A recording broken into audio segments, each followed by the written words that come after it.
La rénovation urbaine concerne les grandes communes partout en France et Grand Paris Sud est bien entendu impliqué, avec des projets répartis à divers endroits du territoire, comme à Moissy-Cramayel. 40 ans après leur construction, les quartiers du centre-ville et de Lugny ont vieilli et ne sont plus adaptés à la conception que nous avons aujourd'hui de la place des piétons, des voitures, de la sécurité, du commerce de proximité et de son accessibilité. Il est temps aujourd'hui de se poser les bonnes questions et de se projeter ensemble sur les 40 prochaines années, notamment grâce au programme de rénovation mené par l'ANRU, l'Agence nationale pour la rénovation urbaine.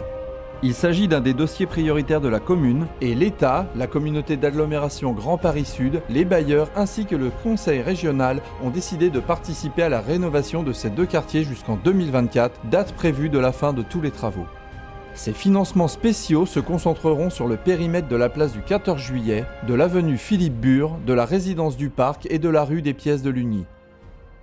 Les objectifs sont multiples. Améliorer l'image des quartiers et le cadre de vie des habitants, veiller au bon équilibre social et favoriser la possibilité d'obtenir un logement adapté tout au long de la vie, soutenir le commerce de proximité et encourager le développement économique, créer un lien entre les commerces du centre-ville et les habitants du nouvel écoquartier de Chanteloup au nord de la commune.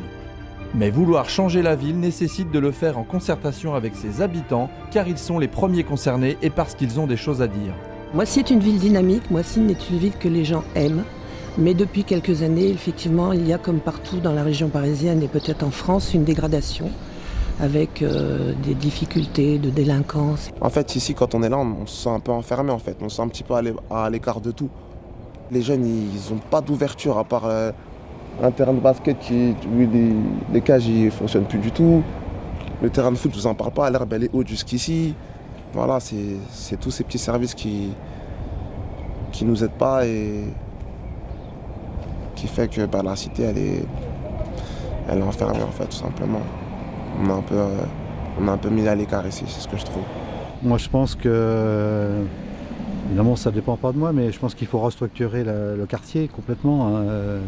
Là, carrément, j'irais de la restructuration, c'est-à-dire démolition, reconstruction et réaménagement des abords, de façon à ce qu'on appelle vraiment une résidence et non pas une cité. Sur le nid, la sécurité était mise en avant, beaucoup la sécurité, autant au niveau des éclairages, au niveau de la route, la sécurité des enfants, du fait qu'il n'y ait pas beaucoup d'espace pour qu'ils jouent, à proximité des logements. Ce projet de rénovation urbaine ne concerne pas les seuls habitants, les commerçants également y trouvent un grand intérêt. S'il n'y aura pas plus de visibilité, je ne peux pas augmenter mon chiffre d'affaires. Ça y est, je suis plafonné. Parce que si je travaille avec les gens de quartier, c'est-à-dire pour progresser et tout, ça y est, j'ai atteint mes limites, on va dire. C'est pour ça ce qu'on attend, c'est surtout moi, c'est un point très très très important, la visibilité de ces commerçants. Cette démarche de réflexion collective a été entamée au début de l'année 2016 sous différentes formes. Des réunions publiques, des diagnostics en marchant avec les résidents, le conseil citoyen et les bailleurs sur les patrimoines locatifs, des marches exploratoires de femmes organisées en soirée, des ateliers participatifs ciblés avec des habitants, des lycéens, des seniors, des agents municipaux, l'accueil des moisséens grâce aux permanences ouvertes à la Maison des Projets et même la possibilité de contribution en ligne via la plateforme internet Carticipe mise en œuvre par Grand Paris Sud. Au total, plus de 500 personnes ont exprimé leur avis ou participé à l'un des temps de réflexion proposés par la ville ou par le Conseil citoyen, association créée à la demande de l'État qui travaille sur le projet aux côtés des élus. Nous œuvrons pour les mêmes causes, notamment la rénovation urbaine, l'amélioration de la qualité de vie des habitants, le bien vivre ensemble. Et donc nous avons à cet effet organisé des petits déjeuners citoyens. J'ai été contactée par le service de prévention de la mairie de Moissy pour faire une marche exploratoire sur différents thèmes sur la ville. On a déambulé dans la ville, donc des quartiers à rénover qui sont le centre-ville, Cité du Parc et Lugny. Et là, on a pu voir, donc j'étais pas seul, hein, bien sûr, on était plusieurs groupes d'habitants, bureaux d'études, architectes, et on a fait des constatations. Et on a pris des notes et chacun a pu dire ce qu'il pensait de tout ça. Nous sommes une dizaine de personnes qui participons à toutes les réunions de réflexion. Et nous avons trouvé important de faire une information aux habitants des quartiers de différentes manières, par une enquête que nous avons créée, par des visites dans les quartiers, par la discussion avec toutes les personnes. Et bien sûr, nous participons à toutes les réunions de réflexion. C'est des actions concrètes qui ont pour but aussi de renforcer les liens entre bailleurs et locataires, liens qui sont importants aussi dans le cadre de ces projets de renouvellement urbain, afin de permettre aussi de les associer de manière plus importante dans la définition des opérations.